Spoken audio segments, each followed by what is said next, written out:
Break के बाद रुक करेंगे बुलेटिन की ओर। यूपी बुलेटिन में बात होगी बुलंदशहर की, जहां बंदियों से मुलाकात करने पहुंचे डीएम एसएसपी। साथ ही बात होगी गोंडा की, जहां भगवान गणेश जी की जन्म की लीला का हुआ वर्णन। और अंत में चर्चा करेंगे सीतापुर की, जहां कांवड़ियों की सुरक्षा को लेकर विद्युत विभाग ने उठाया सराहनीय कदम। ऐसी तमाम खबरों पर विस्तार से होगी चर्चा। खबर बुलंदशहर से, जहां डीएम एसएसपी का बुलंदशहर जिला कारागार में आगमन हुआ, जहां डीएम एसएसपी ने बंदियों से मिलने पहुंचे और मुलाकात करने पहुंचे लोगों से पूछताछ की। बंदियों से मुलाकात करने पहुंचे लोगों के बैग्स और बाइकों की भी तलाशी ली गई। साथ ही साथ डीएम एसएसपी ने तन्हाई बैरक समिति तमाम बैरक्स का निरीक्षण किया। इसके अलावा बुलंदशहर में दलाल मुक्त व्यवस्था देने के लिए डीएम एसएसपी ने छापेमारी की। जिला कारागार के भीतर भोजन, साफ सफाई और अन्य गतिविधियों का भी डीएम एसएसपी ने सच जाना। आज मैंने और एसएसपी साहब ने एसडीएम सिकंदराबाद, सीओ सिकंदराबाद और पूरी टीम के साथ जेल का आकस्मिक निरीक्षण किया गया है। और जो यहाँ तन्हाई की बैरक हैं, लेडीज़ की बैरक हैं, खाना पीना है, आदि सभी चीज़ों का निरीक्षण किया गया है। और सामान्यतः व्यवस्थाएं सही मिली हैं, फिर भी कुछ सुधार के निर्देश दिए गए हैं अधीक्षक महोदय को। मुझे पूरा विश्वास है कि वो सुधार लागू होगा, ताकि जेल में जो कैदी हैं और जेल की जो व्यवस्था है वो और अच्छे सुचारू से चले। जेल के खाने वाने की सर क्या गुणवत्ता कैसी? नहीं, किसी भी कैदी के द्वारा खाने की कोई शिकायत नहीं की गई है। जेल के साथ साथ सर आरटीओ ऑफिस का भी वो तो हम लगातार ऑफिसों का निरीक्षण करते हैं और उद्देश्य यही रहता है कि जो जनसामान्य को हमको सुविधाएं देनी है वो मिले, कोई बिचौलिया ना हो, कोई मिडिलमैन ना हो, और जो सरकार की योजनाएं हैं वो सीधे जनता को पहुँचे और हमारे कार्यालयों का भी काम चुस्त दुरुस्त रहे, कार्यालय में साफ सफाई रहे। इसी उद्देश्य से आज निरीक्षण किया गया था। बुलंदशहर से सी न्यूज़ संवाददाता अदनान इबाद की रिपोर्ट। खबर बुलंदशहर से, जो दलालों को पकड़ने के लिए एआरटीओ दफ्तर में डीएम एसएसपी ने छापा मारा। शासन के आदेश पर डीएम एसएसपी का एआरटीओ दफ्तर में छापा पड़ा। वहीं डीएम एसएसपी को देखकर एआरटीओ दफ्तर के बाहर भगदड़ मच गई। इसके अलावा एआरटीओ दफ्तर से 2 संदिग्धों को पूछताछ के लिए हिरासत में भी लिया गया। वहीं डीएम एएसपी ने एएसपी दफ्तर के अधिकांश पटलों को भी खंगाला। देखिए, एआरटीओ ऑफिस में बहुत सी आम जनता प्रतिदिन लाइसेंस बनवाने के लिए, अपने गाड़ियों के रजिस्ट्रेशन कराने के लिए, उनकी फीस आदि जमा कराने के लिए आते हैं। बुलंदशहर काफ़ी बड़ा जनपद है।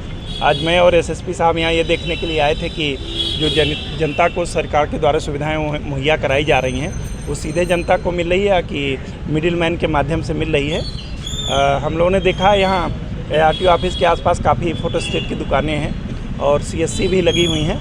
वहाँ कुछ लोग अपने फॉर्म जमा करके वहाँ मिले नहीं, तो उनकी जांच के लिए फर्दर जांच की जा रही है। उद्देश्य यही है कि जो हमारे कार्यालय हैं, हमारे ऑफिस हैं, उनमें जनता को सीधे सुविधाएं मिले, कोई बिचौलिया या कोई मिडिलमैन या कोई दलाल वहाँ कार्य करते हुए ना पाया जाए। तो अभी ऐसा कोई मिला नहीं है। कुछ लोग संदिग्ध मिले हैं, 2-3 लोग, उनकी फर्दर जाँच की जा रही है।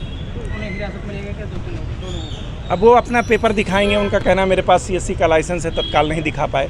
अगर सीएससी का लाइसेंस है तो चूँकि सारी चीज़ें यहाँ ऑनलाइन हो रही हैं अब एआरटीओ ऑफिस में, चाहे फीस जमा करने का हो या अन्य चीज़ों का है या टाइम स्लॉट ऑनलाइन अलाट होता है, तो अगर उनके लाइसेंस हैं और विधिक रूप से हैं तो हमको कोई कार्रवाई नहीं करनी है, और अगर वो गलत पाए जाएंगे तो उनके ऊपर विधि अनुसार कार्रवाई करूँगा।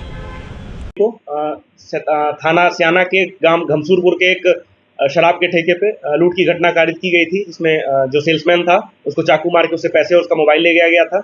इसमें थाना स्याना की पुलिस तथा स्वाट टीम जो है, दोनों की संयुक्त कार्रवाई में 2 व्यक्तियों को सर्विलांस तथा अन्य टेक्निकल एविडेंस के आधार पर गिरफ्तार किया गया है, जिनके नाम क्रमशः शिवम पुत्र इकबाल जो करौठी स्याना का रहने वाला है तथा आशु पुत्र सतवीर जो कि सेहल बहादुरगढ़ का रहने वाला है। इन दोनों को गिरफ्तार किया गया है। इन दोनों ने अपने एक साथी हिमांशु जो नरेला का रहने वाला है उसके साथ मिलके इस शराब के ठेके पे लूट की थी। ये भैंसोड़ा में एक राहुल है, उसके घर पे आते जाते थे तथा उनके साथ इस ठेके पे शराब पी जाती थी जाके। इन लोगों को पैसे की आवश्यकता थी, इसलिए इन लोगों ने इस ठेके पे लूट करने का प्लान बनाया था। जो अभियुक्त फरार है हिमांशु, उसकी गिरफ्तारी के सार्थक प्रयास किए जा रहे हैं। इनके पास से जो मोबाइल फ़ोन गया था वो 17,000 रुपये तथा जो घटना में प्रयुक्त मोटरसाइकिल थी उसको पुलिस ने अपने कब्जे में ले लिया है। सुसंगत धाराओं में इनको चालान करके इनको माननीय न्यायालय भेजा जा रहा है। इसमें जो एक फरार अभियुक्त है हिमांशु, उसके ऊपर दिल्ली में नरेला तथा बवाना में लूट के मुकदमे पंजीकृत हैं, तथा ये जो व्यक्ति आशु है जो सेहल का रहने वाला है, इसके ऊपर फरीदाबाद में एक 376 का मुकदमा IPC 376 का मुकदमा पंजीकृत है। बुलंदशहर से सी न्यूज़ संवाददाता अदनानी बाद की रिपोर्ट। खबर गोंडा से, जहां बड़गांव स्थित शारदा मैरिज लाइन में चल रहे 1.25 लाख पार्थिव शिवलिंग पूजन और शिव महापुराण कथा के चौथे दिन में कथावाचक रविशंकर महाराज ने भक्तों को भगवान गणेश के जन्म की कथा श्रवण करवाई और श्रवण करने के दौरान पूरा पंडाल शिव भक्ति में लीन रहा। चारों तरफ हर हर महादेव, हर घर महादेव के नारे गुंजायमान रहे। महापुराण के चौथे दिन धूमधाम से गणेश जन्म का उत्सव मनाया गया। गणेश जी की झांकी और नन्हे मुन्ने बच्चों द्वारा डांडिया नृत्य की मनमोहक प्रस्तुति भी दी गई। डांडिया नृत्य की प्रस्तुति भक्तों के आकर्षण का केंद्र बनी रही। शिवा शुक्ला राघव अपनी म्यूजिकल टीम के साथ भजनों की गंगा की निर्मल धारा प्रवाह करते रहे। वहीं शिव भजन और गणेश भजन सुनकर पंडाल में मौजूद भक्त भाव विभोर हो उठे। इस कार्यक्रम का आयोजन मंडली प्रभारी संदीप मल्होत्रा की अध्यक्षता में किया गया। कार्यक्रम में दीपक मराठा, अमित सोनी, रवि सोनी, दीपेंद्र मिश्रा समेत कई लोग मौजूद रहे। गोंडा से सी न्यूज़ संवाददाता कल्पराम त्रिपाठी की रिपोर्ट।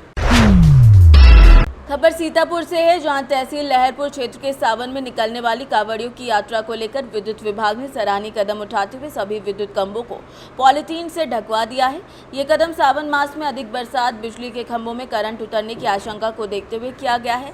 बता दें कि सावन मास में कांवड़ियों का विशाल जत्था हिंदू हृदय सम्राट श्री त्यागी जी महाराज की अगुवाई में रतनगंज घाट से जल भरकर पैदल तंबौर लहरपुर मार्ग होते हुए छोटी काशी कहे जाने वाले गोला गोकरणनाथ में शिवजी पर जलाभिषेक करने पहुंचते हैं। इस कांवड़ियों के जत्थे में लाखों की संख्या में होने के चलते विद्युत विभाग ने सुरक्षा की दृष्टि से ये कदम उठाया है। हमारा नाम प्रदीप कुमार अवस्थी है। अवस्थी जी, ये बताइए कि जो आप खम्भों पर तिरपाल लगा रहे हैं, इसका मुख्य उद्देश्य क्या है? मुख्य उद्देश्य ये है कि सावन मास जो है लग चुका है, कांवड़िया का मेला निकलेगा। इसमें कहीं जो अर्थिंग तार निकला होता है करंट वगैरह की सुरक्षा के मद्देनज़र जो है तिरपाल लगाया जाता है ताकि कोई दुर्घटना ना हो। इसलिए और अभियंता के आदेशानुसार कार्य किया जा रहा है। एक कहाँ पर किया जाएगा?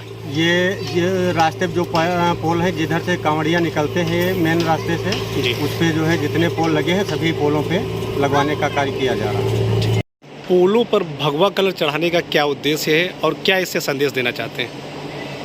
भाई ऐसा है नाग जी, आपको बताऊं, अभी इस सावन मास में जो है कि पवित्र कांवड़ यात्रा स्टार्ट हो रही है, जिसमें जो है कि विद्युत पोलों पे पॉलीथीन का रैपिंग इसलिए किया जा रहा है क्योंकि कहीं पे क्या होता है ना, भीड़ भाड़ आती है, पब्लिक गैदरिंग होती है, तो कोई करंट उतरने का खतरा बना रहता है। इसलिए उसको इंसुलेटेड करने के लिए हम लोग पोल का जो है कि सभी HT और LT पोलों में जो है पन्नी रैपिंग करा रहे हैं, जिससे कि सुरक्षा की दृष्टि से, और ये जो है कि पोल और स्टेज हमने किया जा रहा है, सुरक्षा की दृष्टि से किया जा रहा है इसको।